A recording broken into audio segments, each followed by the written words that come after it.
আইসা জি আজকে তো ভ্যালেন্টাইন ডে আপনার জন্য আর তো কিছু আনতে পারলাম না নেন মা গো thank you I love you Sharif ভাই কারণ আপনার যে আশেপাশে যে আপনি মা নিয়ে ঘুরেন আমি কিন্তু আপনার এই মুহূর্তে বাইরে রাখতে হইব কারণ রাগ করে আমার শাশুড়ি অনেক রাগ করে এমন কি এলাকা কইলাম আপুরে বড় করে এটারে হ্যাঁ ওইটারে বড় করে কোনটা রে ওইটারে বড় করে তারপরে তুমি ওইটারে বকা দিলা কোনটারে বড় করো বুঝতে পারছি না বুঝাও তো ওইটারে ও দেখছো রে ছোট ছেলেরে বড় করতেছে এটা বলে ওনার ছেলে বুঝছেন এই যে তোমার একটা ফুল দিছে এই যে দেখেন ভালোবাসা দিবসের দিন আমার জামাই কত ভালোবাসে বিয়া হয়েছে পর থেকে একদিন মিস করলো না একটা ফুল দেওয়া হুম আর ওনারে মনে করেন যে খুললে লাইতে যদি প্যান্ট ট্যান্ট সামনে হয় তারা পুরা কি একটু দেয় দেই পানি খাইতে সারাদিন তাড়াতাড়ি পানি খাও আর তোমার জন্য কত কি করি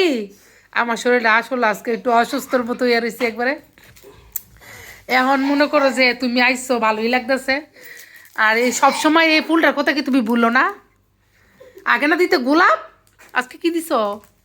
আজকে কি সাদা গোলাপ নাকি রা জ্বালাইতে জ্বালাইতে লাল হয়ে গেছি গে লেগে লাল দিতাম না সাদাই দিয়ে আমার সাদা জ্বালাইতে জ্বালাইতে ফোলাপাইন লইয়া জ্বালাইতে আপু ভাইয়েরা লাল করে লাইছি বলে এখন এই সাদা করে লিছি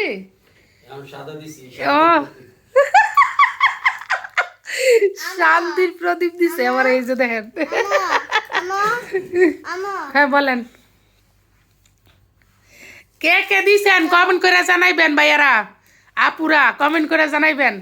আমার কিন্তু আজকে জানিও না মনেই নাই মনে হয় আমার জামাই দেখছেন সব সময় আমার বিয়ের পরে একদিনও মিস করে নাই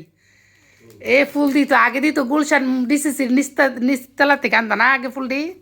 আজকে দিশা আবার আমা আজকে আনছে শাহবাগ থেকে বুঝছেন নি আমা বলো আপু তো সাদা পছন্দ করে এই জন্য তোমার লেগে সাদা ফুল আনছে আচ্ছা ঠিক আছে শাশুড়ি মা ঠিক আছে আপনার ছেলের আমি অনেক ভালোবাসি আপনি জানেন আপনার ছেলের যে আমি অনেক ভালোবাসি হুম বাংলাদেশের ভিতরে মনে করেন যে যদি দুই একজন তাই আমার মতো ভালোবাসে আজকে এই ফুলের সাথে সাথে প্রমাণ করে দিলাম আর সত্যি কথাটা কয়ে দিলাম বুঝছেন বুঝছেন নি আপনার কাহিনীটা আপনার ছেলের যে যত্ন আমি করি আপনার ছেলে এই কারণে ফুলটা আনতে ভুল করে না ঠিক আছে ঠিক আছে আপু ভাইয়ারা সবাই ভালো থাকবেন